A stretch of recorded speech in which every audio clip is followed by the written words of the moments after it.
ఫర్దర్గా ఎలాగా ప్రొసీడ్ అవ్వాలి.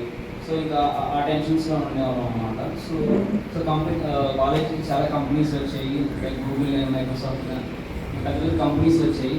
బట్ వాటికి మేము అంటే రెజ్యూమ్ పెట్టినా లేకపోతే అప్లై చేసుకున్నా కానీ ఎలాగంటే వాళ్ళు రెజ్యూమ్ షార్ట్ లిస్ట్ చేసేవాళ్ళు కాదు. ఎందుకంటే నాకు సిపిఐ కొద్దిగా తక్కువ ఉండేసరికి వాళ్ళ రిక్వైర్మెంట్ వచ్చేసరికి ఇంకా నాకంటే ఇంకా ఎక్కువ సిపిఐ ఉండాలి.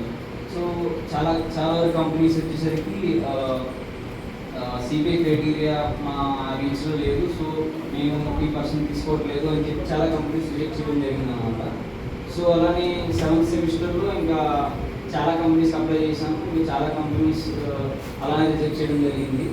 సో ఇంకా మెల్లమెల్లగా నాకు ఇంకా అంటే ఇంకా బీటెక్లో ఇంకా జాబ్ తెచ్చుకోవడానికి కష్టమేమో, నేను ఇంకా ఫర్దర్గా ఉన్న వేరే ఆప్షన్స్ చూసుకోవాలి అని చెప్పి ఇంకా హోప్ తగ్గిపోయి ఇంకా నేను వేరే వాటికి ఇంకా ట్రై చేసేవాడిని. అంటే అలాగంటే క్యాట్ ఎగ్జామ్ కానీ, గేట్ ఎగ్జామ్ కానీ, ఇంకా గవర్నమెంట్ ఎగ్జామ్ కానీ ఇంకా వాటి మీదే ఇంకా కాస్త కాన్సన్ట్రేట్ చేసేవాడిని. లైక్ కనీసం అన్నా ట్రై చేద్దామని.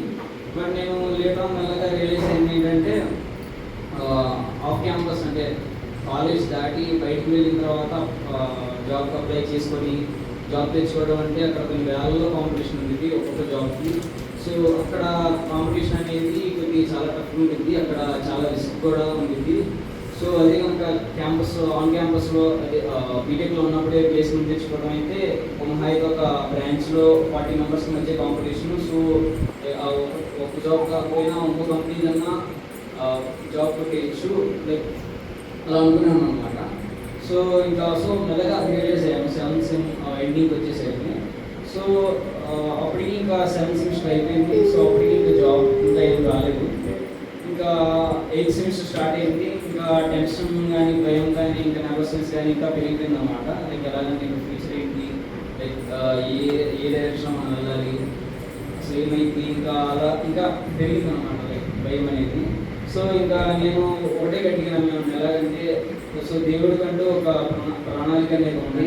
సో దేవుడిపై నమ్మకం ఉంచి లైక్ దేవుడు నన్ను సిద్ధపరుస్తున్నాడు. సో ఏదో ఫ్యూచర్లో లైక్ నాకు వచ్చిన ఏదో దేవుడు సిద్ధం చేసి ఉంచాడు. సో నేను దేవుడిలో పేషెంట్గా ఉండి ఆ టైం వరకు నేను కాస్త ఓర్పుతో ఉంటే దేవుడు దాచించిన బ్లెస్సింగ్ని నేను స్వీకరించవచ్చు, లైక్ అలా అనుకున్నాను అనమాట లోపల. సో ఇంకా మెల్లగా జనవరి అయిపోయింది. సో జనవరిలో 8th సెమిస్టర్ స్టార్ట్ అయింది అనమాట. సో జనవరి అయిపోయింది, ఫిబ్రవరి అయిపోయింది, ఇంకా మార్చిలో కొన్ని కంపెనీస్ వచ్చాయి. So Bajaj, ICICI. సో ఆ కంపెనీస్లో కొద్దిగా బాగానే పర్ఫామ్ చేశాను, కానీ కొన్ని మిస్టేక్స్ చేయడం వల్ల, సో కొన్ని ఎర్రర్స్ చేయడం వల్ల ఇంకా వాళ్ళు నెక్స్ట్ రౌండ్కి మనకి తీసుకోలేదు. సో ఇంకా తర్వాత ఇంకా లాస్ట్గా మార్చి అయిపోయింది, తర్వాత ఏప్రిల్కి వచ్చాము. సో ఇంకా 1 monthలో బయటికి వెళ్ళిపోతాం అనగా ఇంకా ఈ కంపెనీస్ ఏం రాలేదు, ఇంకా ఫేస్ అవ్వలేదు, ఇంకా నెక్స్ట్ ఏం చేయాలి అని ఆ డైలమాలో ఉండిపోయాను అనమాట. సో అప్పుడే ఇంకా లాస్ట్గా ఇంకో కంపెనీ, ఒక మంచి కంపెనీ మిగిలి ఉంది. సో ఎలాగైనా ఈ కంపెనీలో తెచ్చుకోవాలి జాబ్కి, లేకపోతే ఇంకా తర్వాత కంపెనీస్ అన్నీ వాటి మీద డిపెండ్ అవ్వడానికి కష్టం, వాళ్ళు ఎప్పుడన్నా తీసేయచ్చు అని చెప్పి అనుకుంటా ఉంటుంది. తర్వాత ఆ కంపెనీ వచ్చింది ఇంకా కాలేజ్కి. సో తర్వాత ఆన్లైన్ అసెస్మెంట్ రాసిన ఓఏ రౌండ్ అని. సో అందులో హైయెస్ట్ మార్క్ వచ్చింది. తర్వాత ఒక ఫస్ట్ ఇంటర్వ్యూ పెట్టారు. సో ఆ ఇంటర్వ్యూలో నేను అంతగా మంచిగా పర్ఫామ్ చేయలేదు. సో కానీ దేవుడి వల్ల నేను సెకండ్ రౌండ్కి వాళ్ళు పంపించారు. సో సెకండ్ రౌండ్లో అంతా మంచిగానే జరిగింది, చాలా బాగా ఇచ్చాను. సో వాళ్ళు ఇంకా మా ప్లేస్మెంట్ కోఆర్డినేటర్ని కనుక్కున్నాము. సో ఎలా ఫీడ్బ్యాక్ ఇచ్చారు కంపెనీ వాళ్ళు ఇంటర్వ్యూ గురించి అంటే, ప్లేస్మెంట్ కోఆర్డినేటర్ మంచిగానే అయిందంతా, కాన్ఫిడెంట్గా ఉన్న క్యాండిడేట్ తీసుకోవడానికి మేము రెడీగా ఉన్నాము అని చెప్పారు. సో ఇంకా ఒక 3-4 days అలా అయ్యింది. సో ఇంకా హెచ్ఆర్ నుంచి కాల్ వచ్చింది, సో ఇలాగా మిమ్మల్ని తీసుకోవడం మేము రెడీగా ఉన్నాము అని చెప్పి, ఇంకా ఆ కాల్ వచ్చిన ఒక వన్ డే కాల్ వచ్చిందేనే ఒక 1 or 2 hours తర్వాత వెంటనే ఆఫర్ లెటర్ కూడా ఇచ్చేశారు. సో ఇంకా ఆ విధంగా ఇంకా దేవుడు నా జీవితంలో జాబ్ని ప్రసాదించాడు అన్నమాట. సో దేవుడికి మహిమ కలుగును కాక, ఇచ్చిన సాక్ష్యం దేవుడు దిగించును కాక. అలాగే మా ఐటీ స్టూడెంట్స్ ప్రతి సండే చర్చ్ అయిపోయిన తర్వాత ట్రావెల్ చేసి అక్కడ మా క్యాంపస్కి వెళ్ళే టైంకి 3:30 అలా అయిందనమాట. సో అక్కడికి వెళ్ళేసరికి మేము మాకు ఫుడ్ లేదు కాదు. సో మాకు ఆ ఫుడ్కి మేము ఇబ్బంది పడుతున్నామని చెప్పి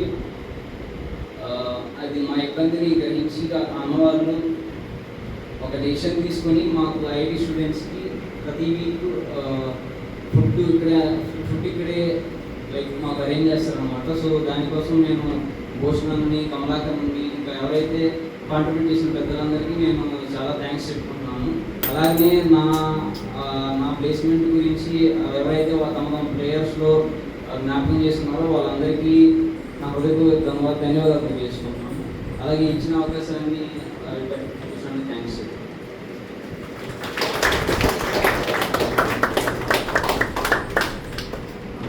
సో ఎలాగంటే స్టార్టింగ్లో మేము ఫస్ట్ ఇయర్ రాగానే మాకు ఇక్కడ తెలుగు టీచర్స్ అంటే దొరకలేదు అనమాట. సో ఇంగ్లీష్ టీచర్స్ అంటే అలవాటు లేవు. ఇంకా హిందీ టీచర్స్ అంటే హిందీ స్టార్టింగ్లో అంత హిందీ వచ్చింది కాదనమాట. సో 1 year వరకు ఇంకా టీచర్స్ వెళ్ళలేదు. సో ఇంకా యూట్యూబ్